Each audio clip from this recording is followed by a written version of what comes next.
and welcome back to Kop Noise TV. We're still here, we're still battling through this dark period that Liverpool are currently in, but with that being said, with us being Liverpool, games come thick and fast, and this weekend we've got Aston Villa at home, and it's a chance for Slot, it's a chance for the team to put a few wrongs right. Before we get into Liverpool, let's have a look at the opposition review.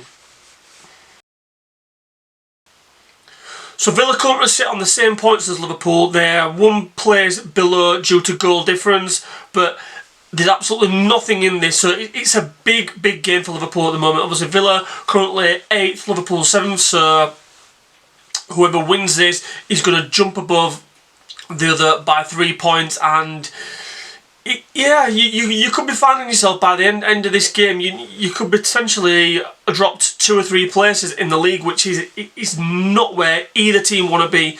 Now Villa are in great form at the moment. They've won their last 4 Premier League games back to back, and Liverpool are polar opposite. They have lost their last 4 Premier League games, and last time Villa were out in the Premier League, they played Man City, and to be fair, I watched quite a lot of that game, and Villa looked decent, to be fair.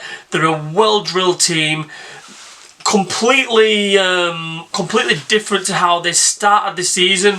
And for me personally, I think that was down to a lot of changes. So obviously Villa last season brought in the likes of Rashford and Asensio to kind of help them try and get in to the top 4 or top 5 as it was the back end of last season. They only just missed out. Obviously those players were on loan, so they went back to their parent clubs, and I think it took Villa a little bit of adapting to almost reset and go back to using the players that basically served them so well to get into the Champions League last season. And effectively they've done that now, and it's interesting as well because Villa have actually got a Liverpool player on loan at the moment in Harvey Elliott, who won't be eligible for this game. And to be fair, Unai Emery's not really been using him anyway. But that is one area for Villa, for me, which I think they are really strong. So in their midfield, they have got Tielemans, who I think will be out. They've got Rodgers, they've got Onana, they've got McGinn. Plenty physicality in that midfield, plenty legs, the absolute engine room, the driving force of what Villa and what their manager Emery expect of them in terms of harrying, getting about. I mean, John McGinn, he's not the most amazing player. None of them players are like world class, but together they work really well as a unit, and they hassle and harry. And it looks like a couple of injury worries for Villa. So it looks like Buendia might be out. He got taken off in the last game against Man City. It's not 100% confirmed yet, but there's a potential that he could miss this one out. And I think Tielemans is also out. He will miss this game as well. So a couple of key players out for Villa there, but still, as I say, they'll have Rodgers, McGinn and Onana available for selection. So they'll have a good midfield, and there's a potential that with Liverpool, because they've got a few injuries in that department as well, which we'll come to in a little bit. But that for me is where the game could be won and lost. And another interesting point for me with Villa, like Arne Slot this week has come out, and he's basically said that Liverpool are struggling with long balls. Liverpool not that they're not used to it, but they're struggling in defending long balls. They're struggling in terms of picking up second balls and playing from there. Liverpool obviously like to get the ball down. They like to play free-flowing football, and when teams don't do that against them, they're obviously struggling.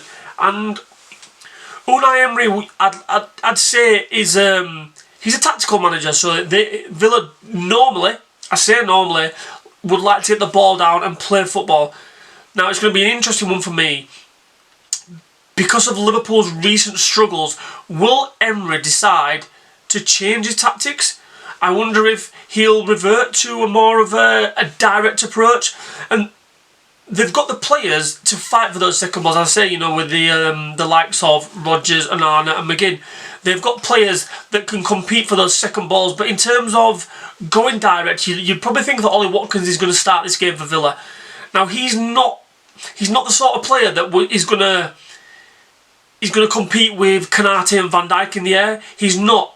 So if they are going to go more direct, it is going to be a case of potentially fighting for those second balls. Now, I can't see it personally. I think that Villa will come and they'll want to play their own game. They'll want to put their own stamp on how they play, and I can't see Emery changing his tactics too much to compensate for Liverpool's flaws, if you like. I think he'll have his own ways of trying to gain advantages against Liverpool. So for me, I think that Emery will stick to what he normally does, will stick to what he knows best, and I think he'll try and play football the way Villa normally do.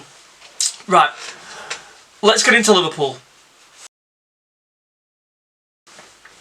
Now, as I said at the top of the show, Liverpool are complete opposite, yin and yang, if you like, when it comes to comparing form with Villa. So Villa won the last 4, Liverpool have lost the last 4 in the league, so this is a tough patch for Liverpool at the moment. Now, Arne Slot has put himself under a little bit of pressure, and look, I don't want to hawk too much on the Southampton result because I've kind of covered that in previous shows, but I wouldn't say he made a rod for his own back, Slot, but he's put a lot of emphasis from his team selection on Wednesday night onto these next few games, and this for me is the one game where Liverpool need to be targeting a win. We've got Real Madrid coming up after this, and we've got Man City coming up away. So Real Madrid at home, Man City away. 2 very, very tough fixtures in the calendar. So for me, this is the game for Liverpool where they need to get back to winning ways. And for me, performance-wise, I'm not even asked if Liverpool play well. It's all about the 3 points. And as I say, just going back to Wednesday's team selections, Slot has kind of almost put all his eggs in this basket. And I get why. I do understand why, because Liverpool haven't given up on the league yet. And I think that's the right thing to do. Do I think that he should have put some bigger hitters on the bench, if you like, on Wednesday? Yeah, I do. But ultimately, Liverpool have got their own injury problems. Like, Ryan Gravenberch has missed the last few games. He's trained for the last couple of days, so you would like to feel confident that he's going to be available for selection.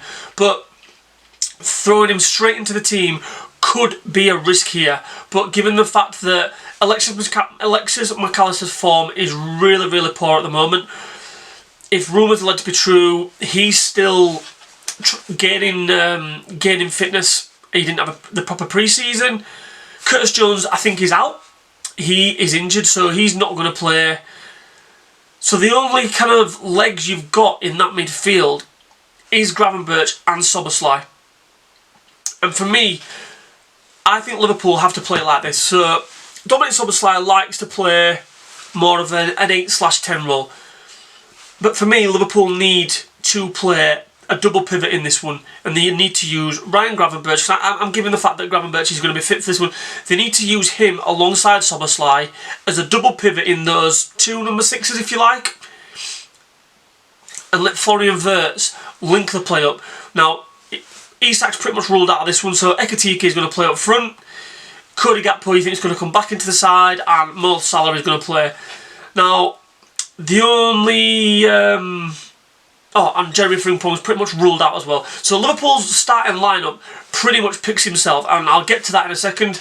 But the only position which I want to say is up for grabs really is the left back spot. So both Robertson and Kerkez played on Wednesday night. Kerkez played a full 90 minutes. I think Robertson came off after 65 minutes, something like that.